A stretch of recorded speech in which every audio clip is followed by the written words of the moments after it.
Yeah. So, I met a Dieppe veteran from Stettler a number of years back, and for those that don't know, most of the guys that got the guys that he was probably captured at Dieppe, eh? yeah, he was. Yeah, he was with the Calgary Tankers, I think.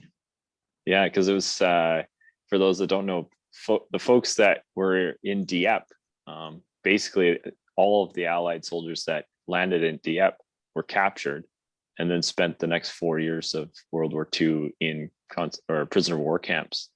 And so those guys have a very interesting story. Oh, Marcel Lambert, that's it. Yeah, we have a Dieppe veteran in our riding. I speak about him in the house quite often. Fred Russell. He turns 103 in September. He's been double vaccinated. He's just recently been released from the home where he's staying because he's been double vaccinated now. But he landed at Dieppe, got off alive, re-landed at Normandy, fought through Holland and Germany. But what's interesting about him, great gentleman, full facilities, he's still dancing better than I do, is that he was with the Signal Corps, and part of the Dieppe raid was to get to the casino inland to steal a German Enigma code machine.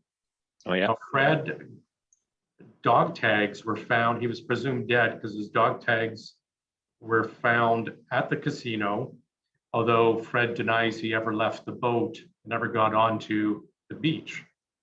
Okay. But he was part of that, the British commando part that went to raid the casino to get the Enigma code machine. Okay. And he's still around, and I'm gonna go see him in a couple of weeks.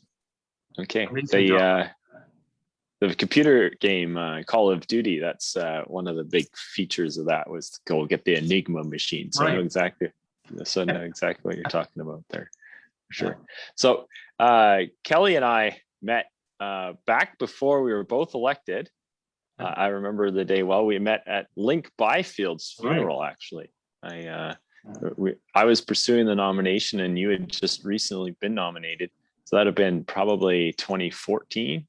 Would have been, October, November 2014. Yeah. So that's when I got to meet Kelly.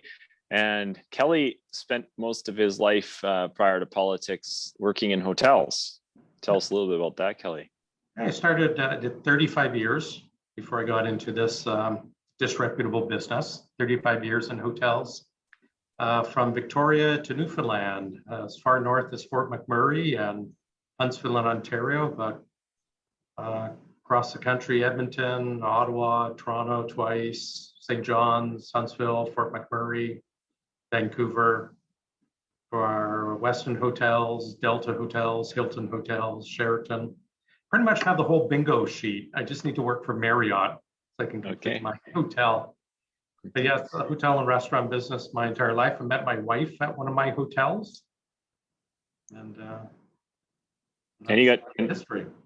And you and your wife have two boys. 2 boys, yeah.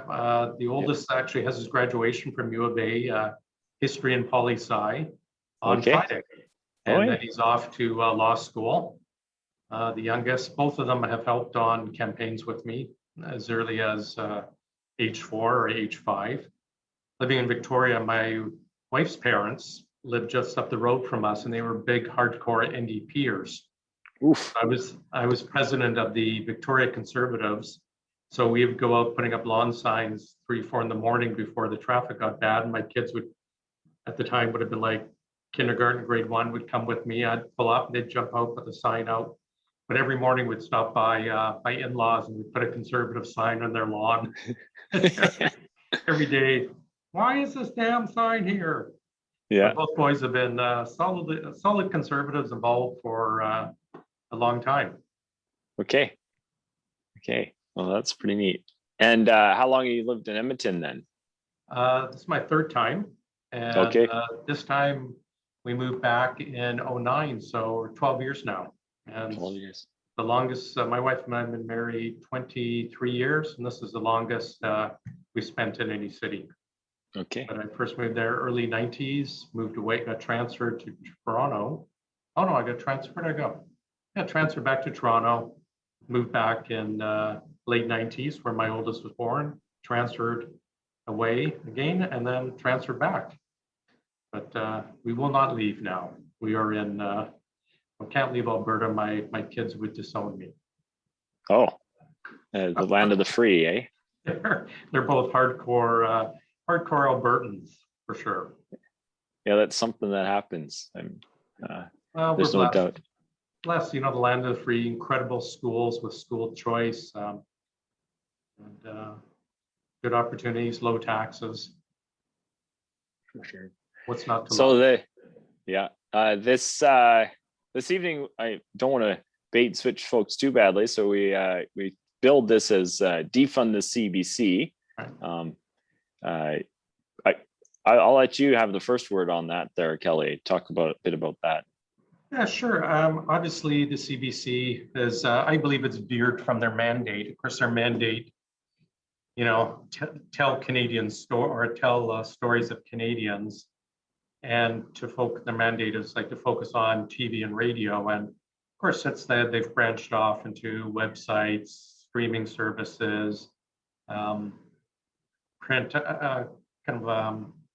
like American press or Canadian press style. Articles to sell to other places.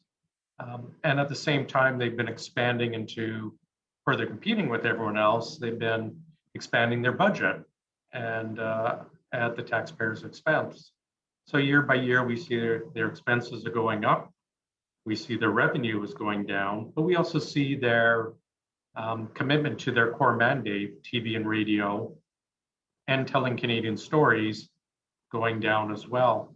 There was, not a controversy, but a well-known story last year where they bought the Canadian rights to produce the TV show Family Feud. And I don't see as a Canadian how an American TV show is telling Canadian stories. Last year, I'm looking at they haven't published their 2021 statements yet, but their 2020 statements, they received $1.2 billion of funding from the taxpayers, expenses of almost $1.8 billion, with revenues of $500 million. So again, it's increasingly reaching into the taxpayer's pocket, and at the same time, less and less fulfilling its mandate, which is to tell the story of Canadians, and to focus on TV and radio. I won't get into the bit about a media bias, but my issue with this is, it's a huge drain on taxpayers' money. To put that into perspective, the average 2016 without benefits, the average CBC employee was making over $100,000 a year. So to get in today's dollars, to get into the top 10% of income, it's about $90,000. So even before benefits, very, very generous pension and everything else, they're over 100.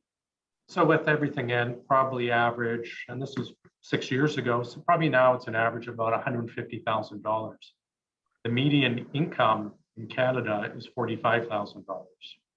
So we've got a growing, hemorrhaging bureaucracy, massive cost, well above the Canadian average. And at the same time, they're competing with other businesses, outbidding CTV for the Olympics, pushing out local media in local markets because they can't compete with government-funded competition. And now getting into streaming. Rogers had a streaming service. There's Netflix, obviously, Disney, but Rogers, Canadian company, has their own streaming service, now has to compete with taxpayers subsidized CBC that has no concern for the bottom line and no real accountability for it either. And also just mention, putting into perspective, 1.2 billion. City of Edmonton last year from the Liberals, we have 1 million people, received an offer of $17 million for rapid housing, like for housing. This year they're offering a bit more than that, but enough to build housing for 250 people.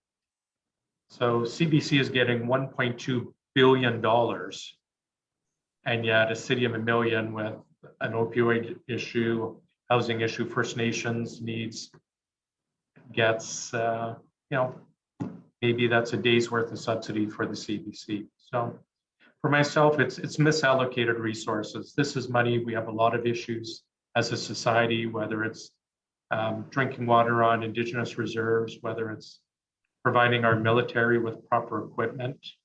A couple of years ago, we were finding out new recruits were being told to bring their own boots and sleeping bags, joining the military.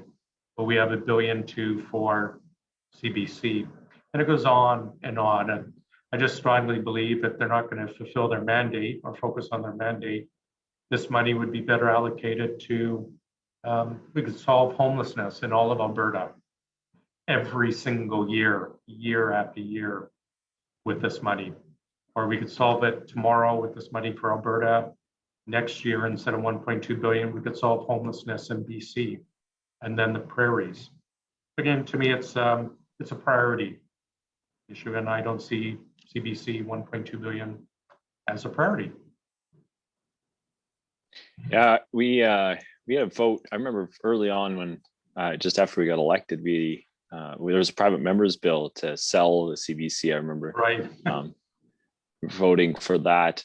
There wasn't a lot of us that voted for it back then, but I remember giving my speech on that, and one of the things I was frustrated with the CBC is just around even if you say that they, which I don't think that they do, maintain their mandate, but I just really felt like the Western voice was missing from the CBC. Like I can't think of other than say Corner Gas, which is Saskatchewan.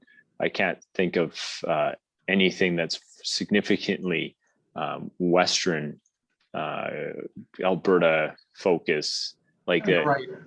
And it's the same for the people out east. They don't see themselves reflected in the CBC.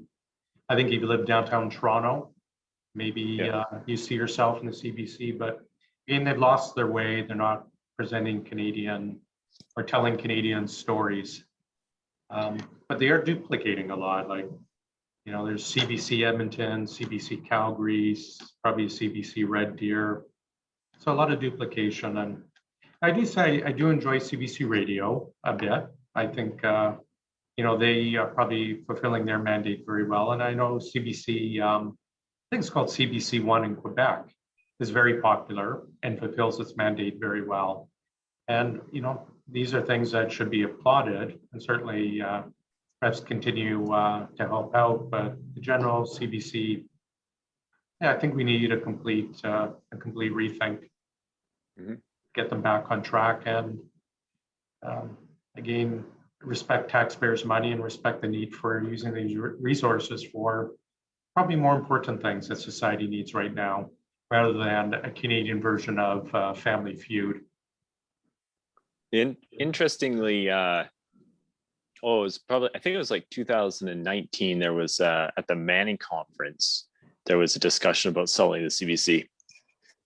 And I remember it was a university professor was one of the panelists there, and he was making the argument that public broadcasters were good for the media world, because every country that had a public broadcaster, the population actually spent more on getting news and media kind of thing. And I just remember thinking, well, that makes sense, because the threshold to compete is higher, right? If you have, because the CBC, I think, is like $33 per, is it $1 billion is like $33 per Canadian, something like that. Work it out very quickly. Yeah. So it's about, so like on my household, that's times 4. You're about $150 maybe per year that your household. Yeah, $46 per taxpayer. $46, yeah. Per there taxpayer.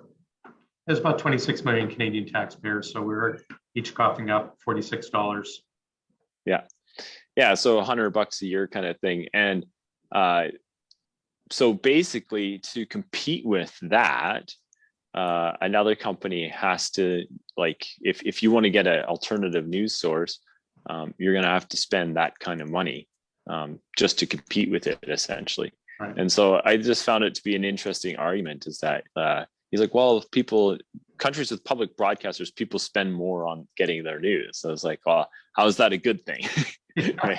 I saw a report trying to justify the business model for CBC, and I think it was paid for by the Council of Canadians, Maud Barlow's group, and they were saying to defund the CBC would cost taxpayers $4 billion, because that would be $1 billion less spent.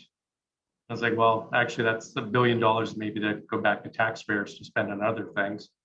But they argued, well, it'd be $1 billion less spent, and CTV would not spend as much to create, because they wouldn't have to compete anymore with the taxpayer-funded entity. And it's like, yeah, only in the world of the CBC and Maud Barlow and those kind, that cutting funding would mean, saving taxpayers $1 billion would cost taxpayers $4 billion.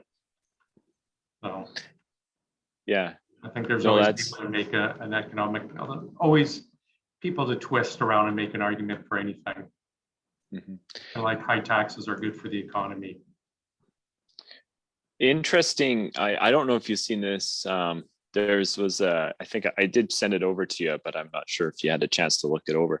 There was a former CBC journalist who was very upset a couple days ago, just calling out the CBC for not doing their job around the yeah, okay, because he was the current leader of the Green Party was going after Trudeau hard, right. and CBC cut that part of her press conference out of the coverage, and he so this is a former CBC journalist basically just saying, like, he's like, I always tend to take the accusations of them being the government broadcaster rather than a public broadcaster. He said he used to defend the CBC, but here he said this is a clear case of them being shills for the government. And well, we've seen that. We've seen well known to anyone who's conservative and follows Pierre Poilievre. One of his interventions in the House was making news, and the CBC went to commercial just as it may have been for one of the WE scandal speeches. And as soon as Pierre got up, the CBC cut to news and didn't go back. We've seen it on one of his interviews where he started fumbling, so they cut it out. But it's pretty biased, I guess would be the word. We've seen Rosie Barton fawn over him nonstop. Seen the others, certainly less critical coverage than perhaps they should be. Mm-hmm. And I think maybe that's, a newer rebirth role for them should be perhaps on a stronger news focus, and again, stronger telling of Canadian stories and less propaganda, I guess, for cheerleading for the government. Mm-hmm. Like even the Toronto Star criticizes the government from time to time. Yeah. Well, that's another thing. I haven't spent too much time around this, but I know that I don't watch the CBC TV really at all, but there have been people that have spent time doing percentages of American news versus Canadian news. And Donald Trump was like catnip for the CBC. They just couldn't leave it alone. And that was extremely frustrating because there was like big important things happening here in Canada. And the news wouldn't even, CBC News wasn't even covering it. It would be like out of a 20-minute news cycle in the evening news, 17 minutes of it would be American news. Yeah. And I think that's one of the problems that we have. And I see what the current government is. They import social problems from the States into Canada. There was that story, about 3 years ago, where a gentleman got hauled off a United Airlines plane physically by security. So the Liberals brought in a bill here to prevent that. Importing Trump issues into Canada and so on. But yeah, it was remarkable. It was like you could not turn on, in my Ottawa, I don't have cable at home, but I used to have it in my Ottawa apartment, but I only had CBC News and CTV News. And all it was Trump. It was this bizarre obsession focus. They even sent moved Katie Simpson down there to report on Trump full time and the riots full time. But now that Trump is gone, it's like, oh, geez, we don't have a neighbor to the States anymore. It's, again, it's just, why are they not reporting on important Canadian issues, the opioid crisis? But we'll get, information from CBC about Donald Trump changing the color of his skin, from orange to darker orange, but not the opioid crisis, not the money laundering problem that we have, or the out of control housing prices. But yes, someone in a water buffalo hat from the Flintstones is headlines on CBC for weeks. Yeah. But again, they've gotten away from their core mandate and their reason to exist, which is tell the stories of Canadians. Mm-hmm. Yeah. So some people might say that, oh, Arnold Kelly, you're being a little bit like partisan and frustrated with this. And to that, I say, well, the CBC has engaged in some pretty partisan actions, in my opinion. They sued, such as a lawsuit. Yeah, they have sued the Conservative Party of Canada for using their content, which there's all kinds of craziness about that. Get your take first, Kelly. Well, again, it goes back, yes, and I agree that we sound a bit partisan, but I will go on the record.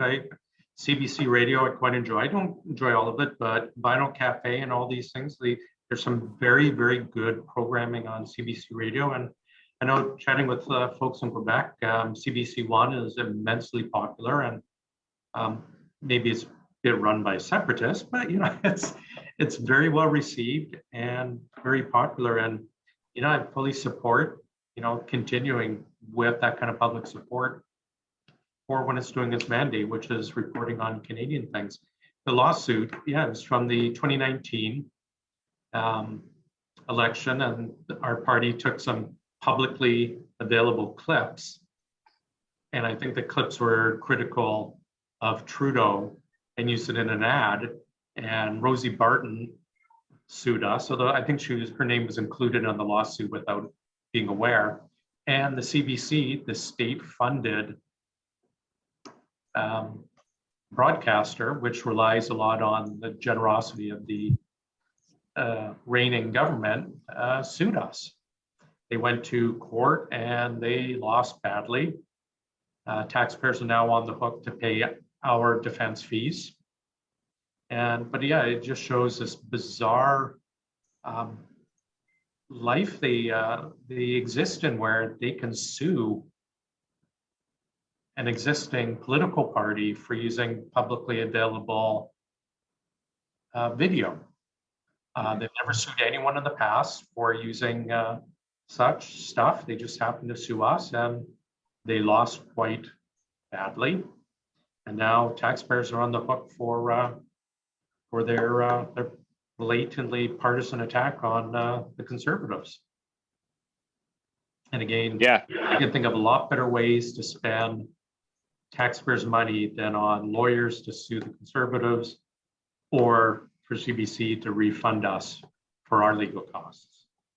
Well, what's so fascinating about that whole situation is this is the public broadcaster, and so there's a concept called fair dealing, where you're allowed to use clips of other people's stuff for public debate, and I could see if I had a movie or something like that, and it was being used, or I had had a famous song, and the political party was using part of my song in one of their ads. Perhaps that would be a thing. But this is the public broadcaster, like that they'd even be defensive of their content when the vast majority of it's paid for by the taxpayer.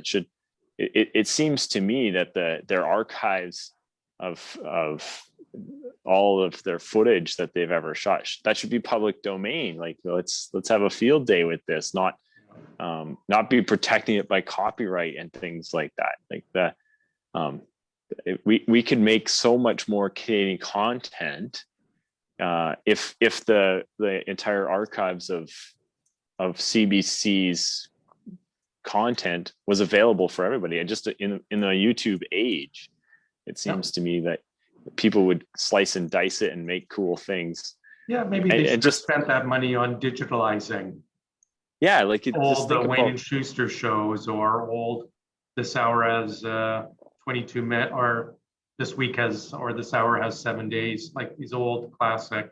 Yeah, some of the old hockey games, classic hockey games, and the news footage. Instead, they spent it on doing a political. Yeah, like there is with modern technology, and then going back to the early days of the CBC and making this kind of public domain, all that footage public domain, people would have a field day with it, I think. Like, and that would be something I could get behind anyways. But that the lawsuit really like crystallized this whole they've totally lost their way in terms of what, like, you are supposed to be this Canadian icon and something to promote Canada, and it's turned into political.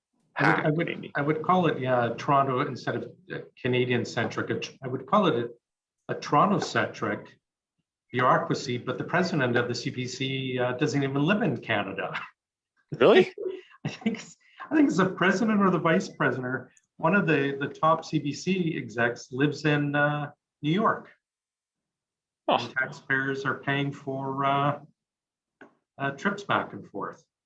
Wow. Yeah, I'm pretty sure it was CBC. There was a bit of a scandal about it during the COVID era. It's like, not even in Canada. Oh, can't travel back to Canada, COVID. So, again, I think they just lost their way. And, I had my druthers break off the radio, break off CBC1, and have a complete rethink of CBC and focus on telling Canadian stories, focus on Canadian news, investigative news, and less on buying, using taxpayers' money to buy the rights for Family Feud and spending money on American shows or American programming. And certainly consolidating. I don't know if we need, one of the famous stories, long before you were born, but the first Gulf War, Saddam Hussein had kidnapped a bunch of Canadians who were down there working contractors, and they got flown home to, they'd flown to Calgary. This was, I guess, 91. Flown to Calgary, and there was a story, CTV Canada sent one camera crew with CBC Edmonton, CBC Toronto, CBC Red Deer, CBC Calgary, CBC Vancouver, all send crews out to film. And there's obviously that kind of silliness that goes on with CBC, but certainly, again, for $1.2 billion, I would choose to fund homeless shelters across Alberta, the whole wraparound, housing, mental health, wraparound, addiction recovery. It would be a lot more valuable to me for society than Canada Family Feud. For sure. Well, that's bringing us to the bottom of the hour. I did tell everyone that we'd open it up to a few more to questions. Emilio, I'm not sure if you've been monitoring the Facebook page for questions, but if folks have questions, you can throw them in the comments. And we also, oh, here we go. Oh, we didn't even talk about that, but the Facebook now is going to be policing the comment sections of their online articles, which will be. I think CBC has closed their closing them. Yeah, I think CBC reporters are closing out the comment sections on their Facebook and their Twitter posts, so people cannot criticize CBC. Yeah, it's a bit insane. Yeah, I think there's certain ways, like we all get hate stuff. I have staff, checking our Facebook comments very, very, very often through the day to delete any hateful comments, anything rude. Twitter, it's a bit more difficult too, but certainly I think CBC reporters can be grown up enough to take some critical comments. Mm-hmm. And again, if it's a taxpayer-funded group, I don't think they should be shielded from criticism. Certainly hate stuff, anything pushing violence or that kind of stuff, definitely delete it. But to block all Canadians who might criticize a CBC show or commentary, I think is a bit much, especially the amount of editorializing that they do as opposed to just reporting. Yeah. So Malia agrees with me on the public domain piece. She sounds like she likes that idea. And Ed says we're getting a little late with the defund the CBC. And so I guess I'd say to him, well, I think it was about 4 years ago, we had a run at that. It was not defund the CBC that time; it was sell the CBC. Yeah. But we'll see. We'll see what happens. It'd be pretty difficult to privatize it. It certainly doesn't have a strong business model where 70-75% of your funding comes from taxpayers, and you've got a declining revenue base. But yeah, defund, refund, reorganize the CBC, recenter it. Yeah. So Aaron O'Toole ran on his leadership in the leadership race to defund the CBC. That was one of his leadership platform pieces, and so I'm excited about that. That's one of the impetuses for this event this evening, and we're hoping that we make government here in the fall. I say in the fall, but Kelly, maybe you just want to address the whole the pregnant heir.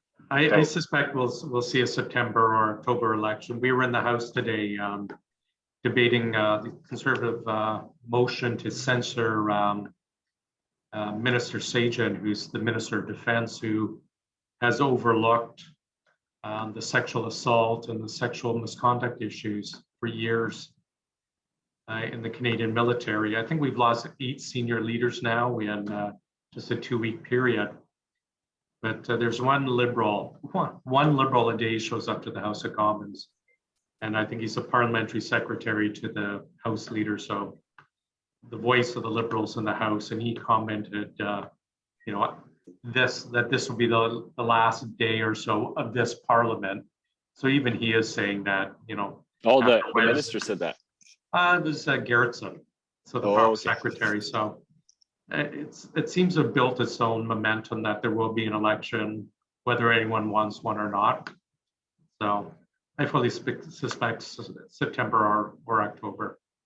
Okay. And because I don't think it's practical to defund it overnight, but certainly start reallocating some of those resources over to where we need them, whether it's, you could designate X amount and it's solely going to be audited money going for treat the opioid crisis, so that we're focusing. So the money just doesn't get lost in government bureaucracy, but actually gets, this money is going to go for for opioid recovery treatment, and addressing that issue. Obviously, you can't, clip it overnight because they would cease to operate. But I think certainly we could have a longer-term plan where the CBC refocuses on its what it should be doing and is funded for that, purpose funded for those outcomes, as opposed to here's 1.2 billion, do what you want with it, and come back for more next year. For sure.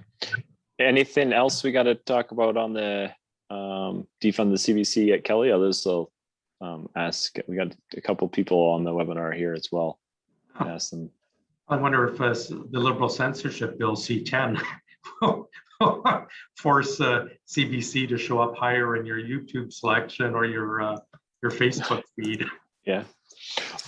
Oh yeah. The one last thing, I guess, I made a bit of hay with the CBC annual report last year because they had like a bar graph with all their revenue streams on there, and then they had like government funding was only like, it was the tallest one, but it was only like taller by maybe like 25%. Oh. And then there was these like little squiggly lines on the side of it that was like $1 billion missing, right? It was like, and then the graph, like, so the graph went like, I think it was graduated in like 100,000 increments or whatever. So it was like 100,000, 200,000, 300,000, 400,000. And then there's little squiggly lines. It's basically saying like, there's some missing here. And then it was like $1 billion, right? And so it went, their graph, it made it look like that the public funding was only funding maybe $100,000 more than all their other revenue streams kind of thing. Meanwhile, the graph was missing $1 billion.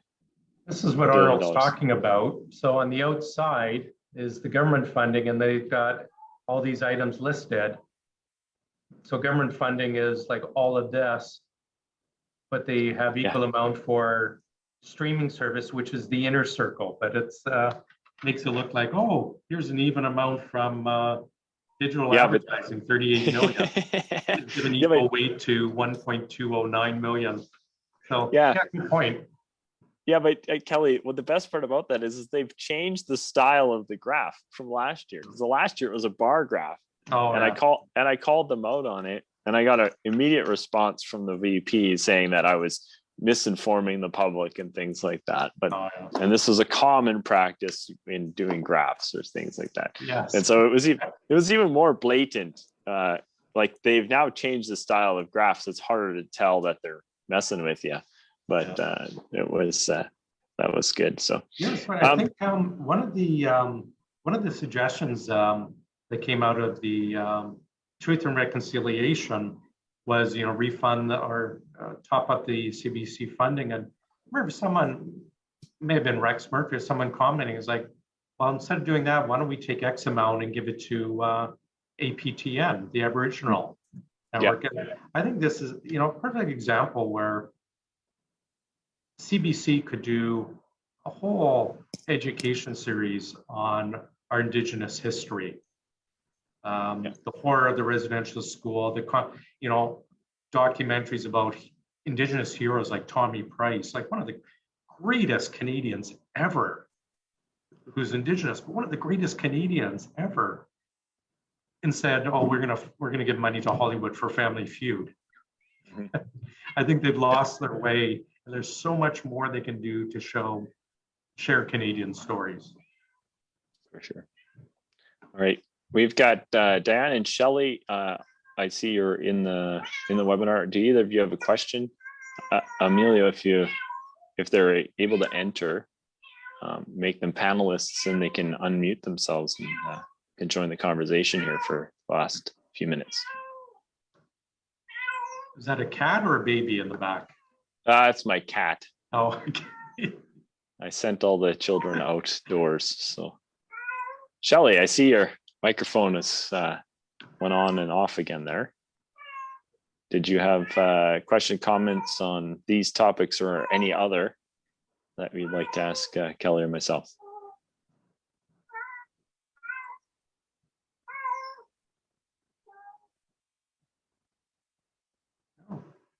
No, Diane.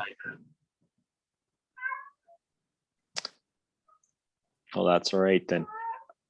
Kelly, you mentioned C10. C10 is the amendments to the Broadcasting Act. So I guess the CBC is probably affected a little bit in that regard. Do you want to just explain a little bit about the latest, about what C10 is? Yeah, the latest with C10, I mean, it's been getting a lot of news. It's very rare where you've got former bureaucrats will come out and comment on specific legislation, but that's what we've seen with C10, this liberal, it's supposed to be an update to the Broadcast Act, but it seems instead of preparing the Broadcast Act for the internet age, it seems to be taking a hammer to something else and trying to Frankenstein the Broadcast Act, seems to want to adjust the internet to match the old Broadcast Act instead of an evolution of the Broadcast Act. It's been horribly panned by a lot of experts. The former head of the CRTC has come out and said it's just horrific and bad. A gentleman named Michael Geist, who's a professor, one of the top experts on the internet about open web, open net, and everything else, is just eviscerated the liberal plan. And there's a lot of problems over it. One of them is it allowed the government, they put out this notice where allowing them to perhaps censor if it does not promote the government vision. And it has me greatly concerned about the government deciding what is best for Canadians to watch on the web is. You know, I'm a person of faith. I go to church every Sunday. My church, like most churches, has had to adapt to COVID. We were shut for a while, so we did live streaming, and now we're back to 15%, but we're still live streaming. The local mosque is doing similar. A lot of the other churches are doing similar. But you think back about 3 years ago with the student summer funding, where the Liberals, this is money that was meant to hire students. And my writing, for example, we gave all the money to charities, mostly doing summer camps for underprivileged kids. Well, the government came out and stated, here is our ideological values. You have to attest that you agree to our ideological values over your faith values, or you won't get any money. And it's not like the government said, well, you cannot actively use this money and go out and protest against something. It said you have to sign off that your values will match the liberal ideology. And if you think they're going to do this to a charity, what makes you think they're not going to say to my Catholic Church, which obviously has certain social views on pro-life issues, oh, we don't like what you're saying, that does not match our values, you cannot live stream on the internet. I don't think I trust the government to decide. They also want to start changing on YouTube and Facebook, judging on Canadianness. So if you're not Canadian enough on your posting, you may not show up on YouTube when you do a YouTube search. For an example is Justin Bieber, made famous over YouTube, but apparently under the liberal rules, he's not Canadian enough. So I don't think the government should decide what is Canadian enough. We have laws to prevent hate speech and other stuff. We don't need the government doing this. But what happened in the House, the Liberals pushed through after the committee had decided the bill to send to the House. The Liberals modified the bill and added 25 amendments after the committee had closed it and presented it to the House. So one of our smarter people in the House, not myself, challenged it to the Speaker, and the Speaker yesterday, I think it was, or 2 days ago, threw out the Liberal amendments and sent them back almost to, instead of part 4, at the end, they sent them back to maybe part 2, and told them, you know, you are breaking the rules of Parliament by trying to make these adjustments without, you know, Parliament's consent. And so it's kind of thrown their whole plan into, I guess, into into a bit of a mess right now. But to me, it's a very odious bill. Liberals are trying to say it's used so that we can tax the web giants, so we can redistribute that money to Quebec artists. But the reality is I think it's an overreach, and it's allow them for censorship and decide what you are going to watch on Facebook or YouTube, or what you can post on TikTok or Facebook. Yeah, it's been the craziest. Bill C-10 has been the most interesting or craziest bill in my experience to go through the House of Commons, because when it was introduced, it was frustrating, but it was still kind of innocuous. It was acceptable. Yeah, and then the Liberals like torqued it. They amended their own bill at committee and just torqued it right up. Well, the big thing they did is I think they took out Section 4, which was an exemption. Specifically said we will not regulate Canadians' individual social media posts. Yeah. And so they took that out and then denied taking it out. Yeah. and then there was these like the private or the secret amendments, right? Which like I've never I guess I haven't been around Parliament a long time, but it's nearly 6 years now, and to have secret amendments to a never unheard of. So, and then the speaker basically threw out all the amendments, and so now we're kind of back to, I guess we may send it back to committee, but we might end up just having to remove a bunch of amendments right in the House. I think they're going to reintroduce the amendments in the House and make us vote on 25 amendments to try and push it through. Yeah. So are they going to get that done by next week, Wednesday? I think so. Okay. And it's so unnecessary. If they want to tax Netflix and tax the Disney Channel and GST, they can just go ahead and do that. Mm-hmm. You know, to give government the ability to say your Facebook post is not Canadian enough. We don't like it. Yeah.